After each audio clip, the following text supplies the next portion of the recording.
Hello, my name is Jeff Lanham, and I am with the Missouri Planning Council for Developmental Disabilities.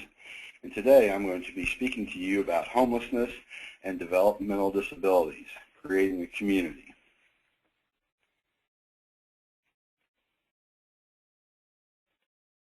Today our goals are to increase your understanding and awareness of what a developmental disability is and its relationship to homelessness. We will also help prepare you to connect your clients to the appropriate resources available in your community. During this presentation, you will increase your understanding of developmental disabilities and how they relate to homelessness. We will provide you with some resources that will be available for individuals you serve, and we will talk about the assessment process and where to find support for people with developmental disabilities. I want to tell you a little bit about the Missouri Planning Council. The Missouri Planning Council is a federally funded, consumer-driven council appointed by the governor. Its mandate under the Developmental Disabilities Assistance and Bill of Rights Act is to assure that individuals with developmental disabilities and their families participate in the design of and have access to needed community services. Families participate in the design of individualized supports and other forms of assistance that promote self-determination, independence, productivity, and integration in all aspects of community life. Our mandate requires that we stay abreast of the trends and changing needs of people with developmental disabilities and their families and challenge the system of services to use the most effective and cost-efficient practices possible to meet the needs of this population. The Missouri Planning Council believes that integration will be achieved when people with developmental disabilities make informed choices about where they work, live, play, and worship, receive individual and family support, have the opportunity to engage in productive employment, and experience continued growth toward their full potential.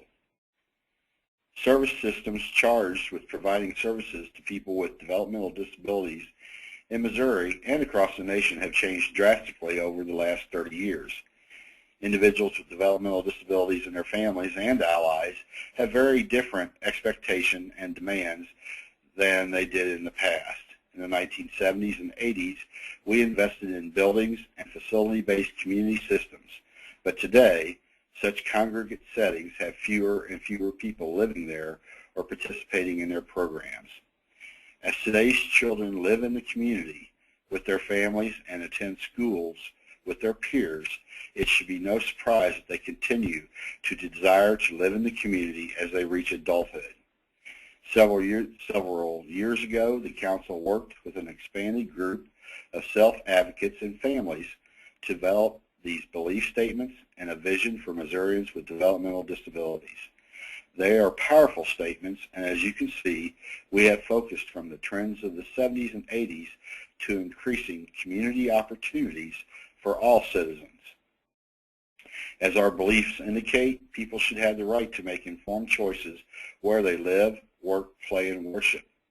The needed supports should be available, and people should be supported to use natural supports as well. Some may need help in cooking meals, assuring their medications are taken on time, and assistance in transportation. Providing a few needed supports may allow a person to continue living in the community. People with developmental disabilities often want to work, but it's very difficult to overcome the many barriers in the systems. The poor economy, the false belief that people with developmental disabilities cannot work, potential loss of medical coverage through Medicaid, and system barriers or rules and practices that may or may not accurately be implemented. We also believe that people with developmental disabilities should be treated with dignity and respect, attend schools with their peers in regular classrooms, become members of powerful advocacy networks, and live in homes in their community.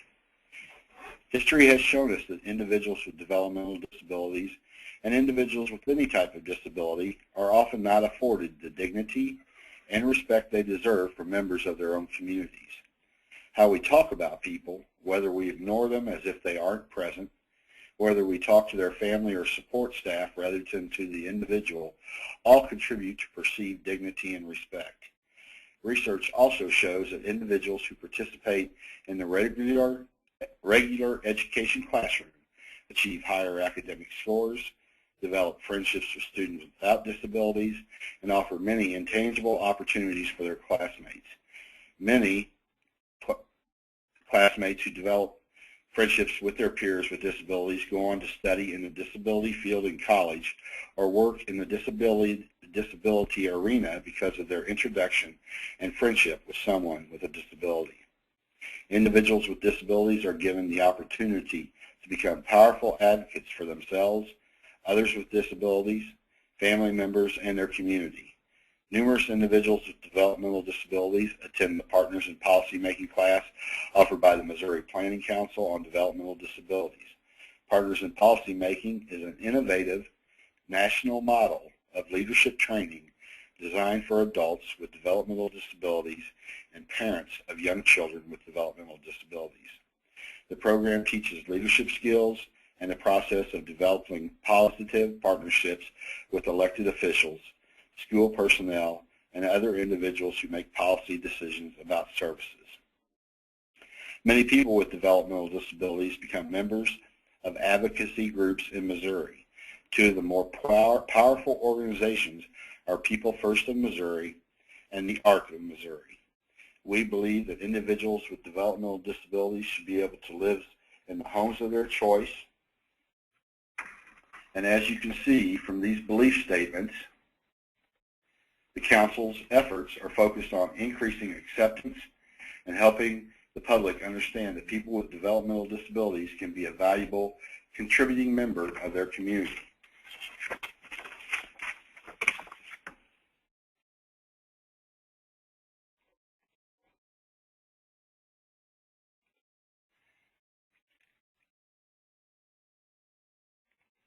Missouri Council also believes that creating community capacity to serve people who are homeless and experiencing a developmental disability.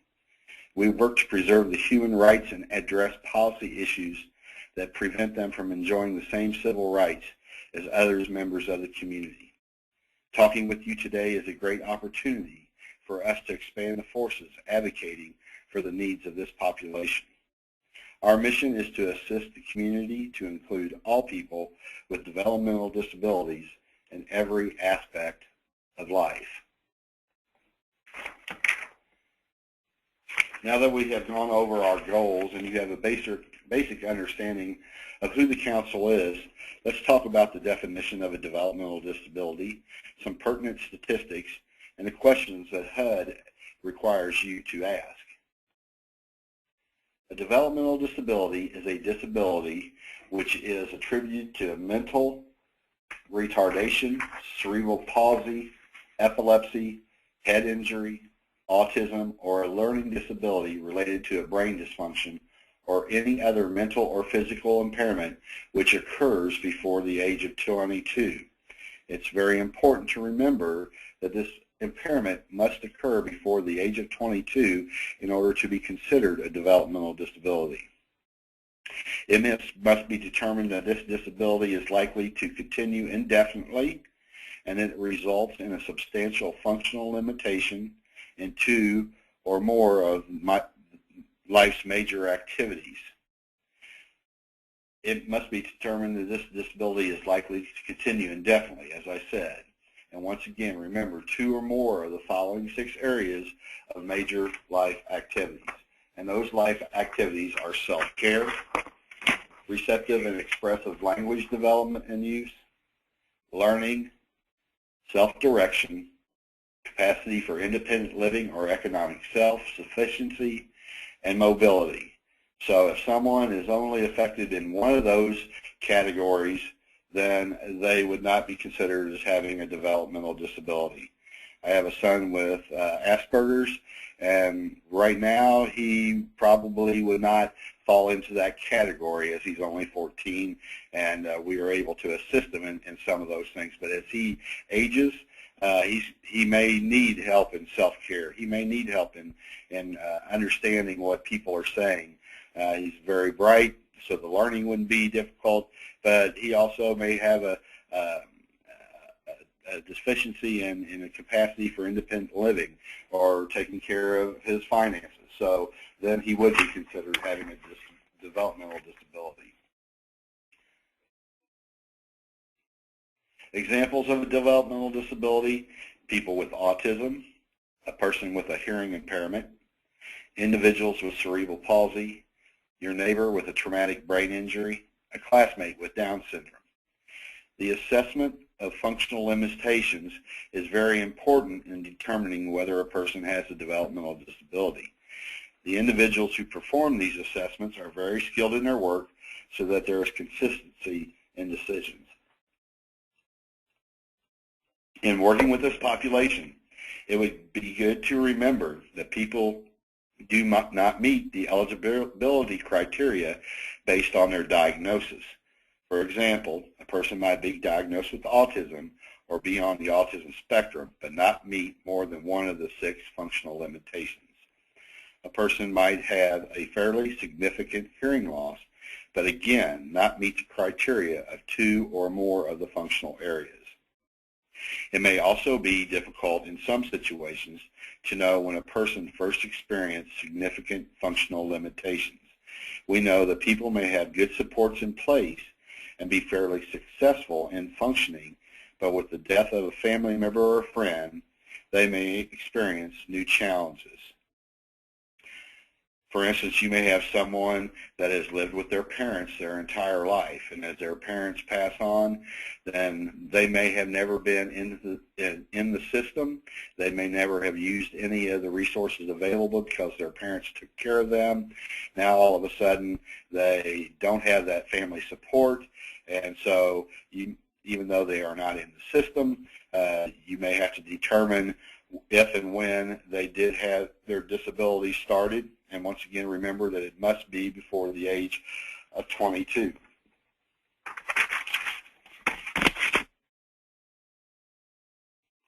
Missouri has over 100,000 residents with developmental disabilities.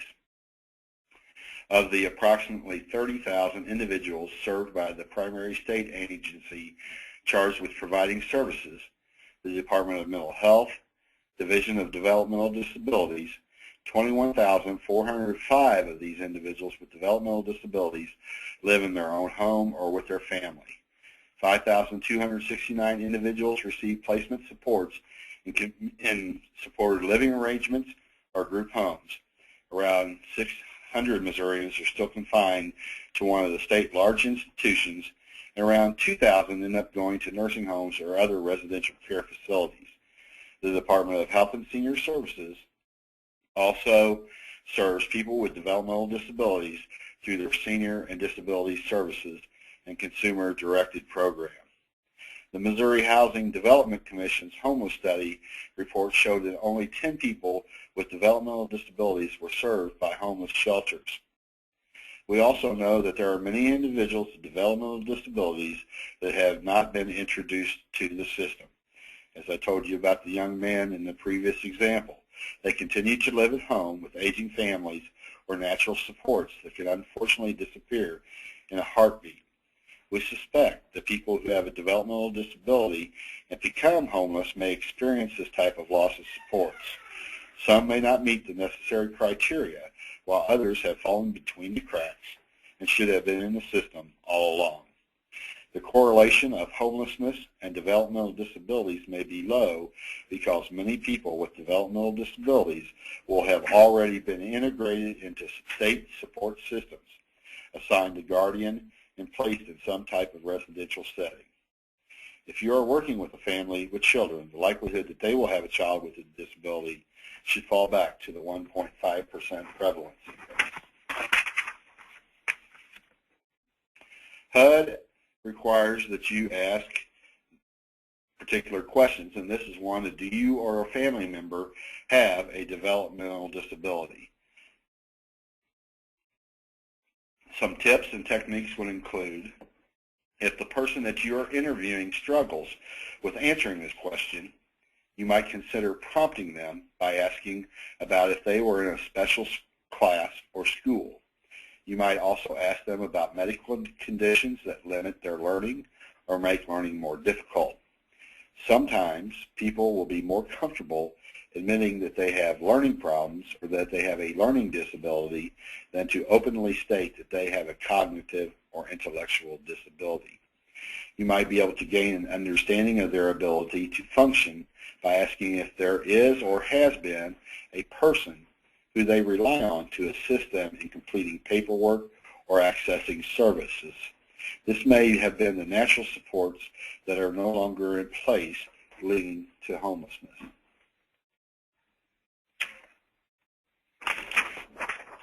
Some tips and techniques when talking to an individual with a developmental disability. Allow them extra time to speak may be helpful.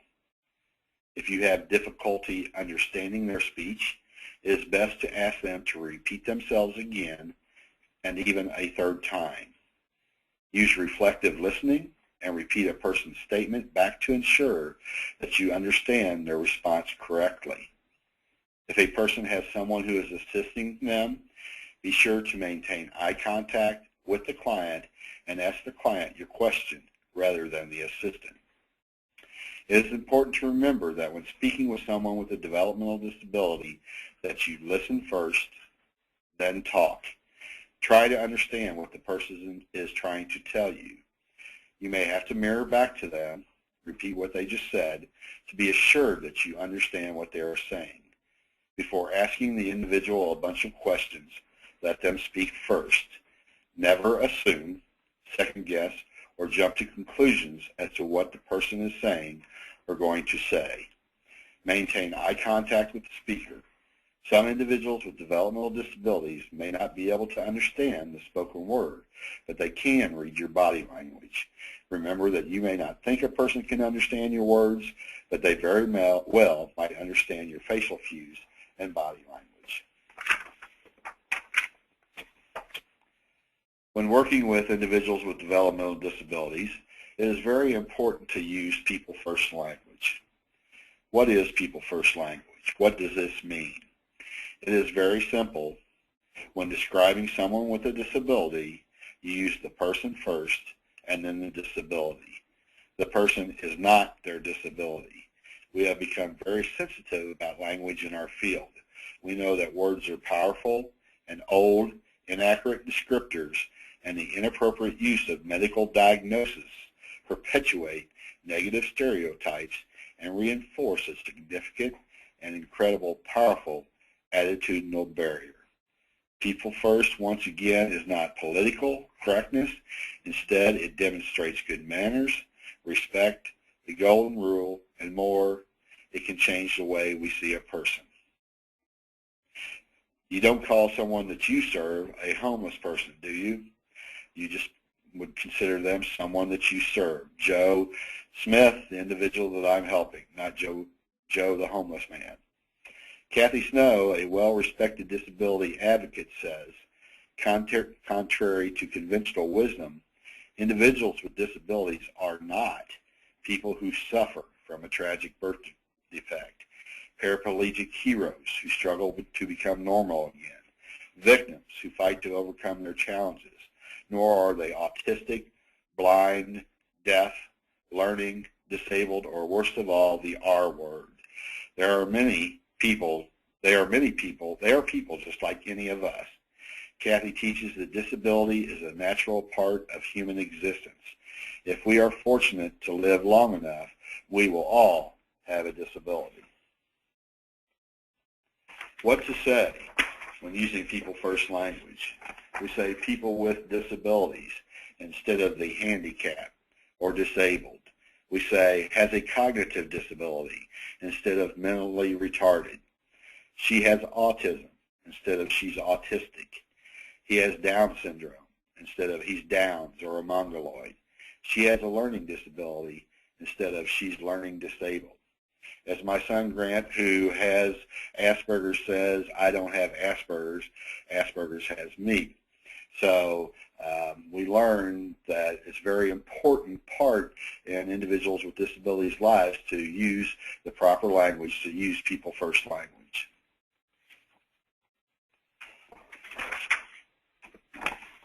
Some of the questions that you may ask when working with an individual to find out if they may have a developmental disability is consider asking, where did you go to school? Did you receive special services? Did you participate in special education services in school? When asking where they might have gone to school, there are 36 state schools for the developmentally disabled in the state of Missouri. If an individual would tell you what school they went to, you can look that up, and I have that as a resource through DESE to find out if that school is a state school. If it is, then they would be someone who is considered someone with a developmental disability. If you're trying to communicate with a person suspecting of having a developmental disability, you may find that they attended a special school program. They may be able to describe other programs in which they participated. As we said, they may have received special services at school. They may have received special education. Someone may have participated in Special Olympics. If they did do that, then they would be considered someone who has a developmental disability. We know that some people with developmental disabilities are supported by family or friends for many years, and with the death of that significant person, they can no longer function adequately to maintain a home. Talking with a person about who has supported them in the past and how that person assisted them may help you identify the types of supports needed now. Other questions you could ask is it difficult to complete paperwork without assistance? Is there someone who assists you in completing paperwork and carrying out your business? Have you had problems holding a job in the past? These may be some indicators that someone may have a developmental disability.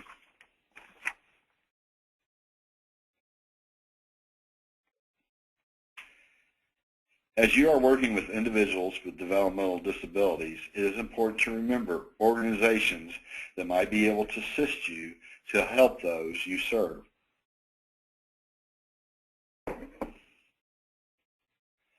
And when asking them questions, remember, if someone says no to the question, let the person know you can provide referrals if they think they know someone who has had or currently has a developmental disability.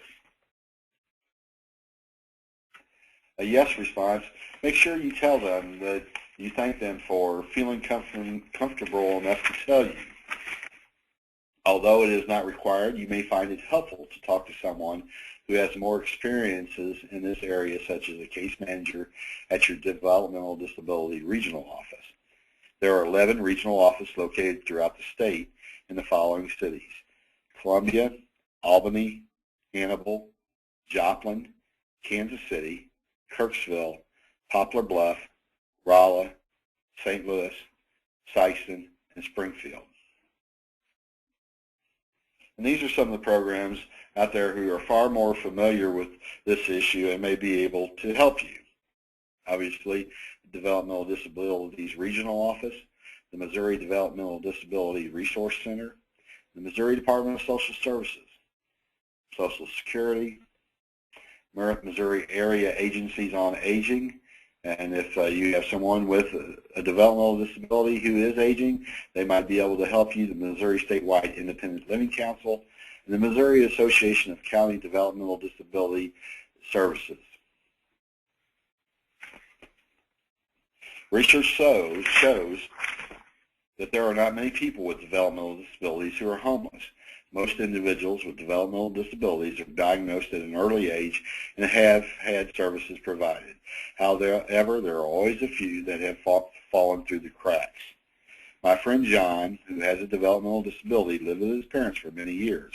After they passed away, he then moved in with a friend of his. When John's friend passed away, he was unsure of where to go, what services to utilize, and where to start. These individuals are the ones who may need assistance because of homelessness. You can go to the web addresses that I showed you, and they will be able to assist you.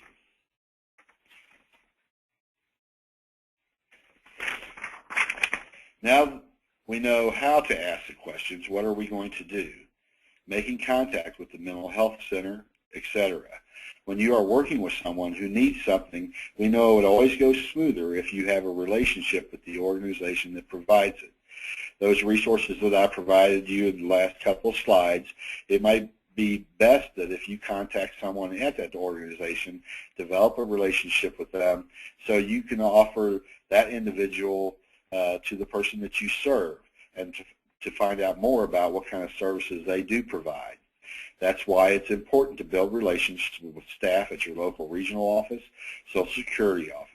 As a shelter provider, you have expertise on linking individuals who need shelter and housing.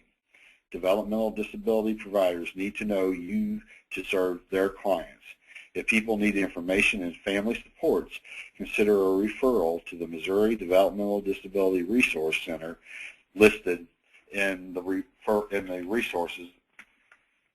The Missouri Developmental Disability Resource Center has people on staff that can answer just about any question you need in regards to developmental disabilities.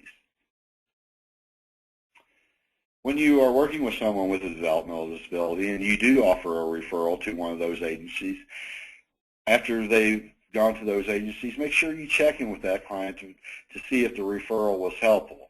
If it wasn't something that they were able to utilize, then maybe there's someone else in that office that will be able to help them, and you can, in turn, contact that person so you have a better resource the next time you need to use it.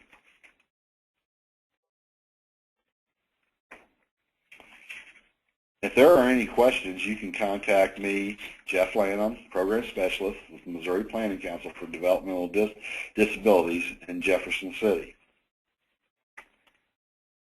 I thank you for your time, and you have a great day.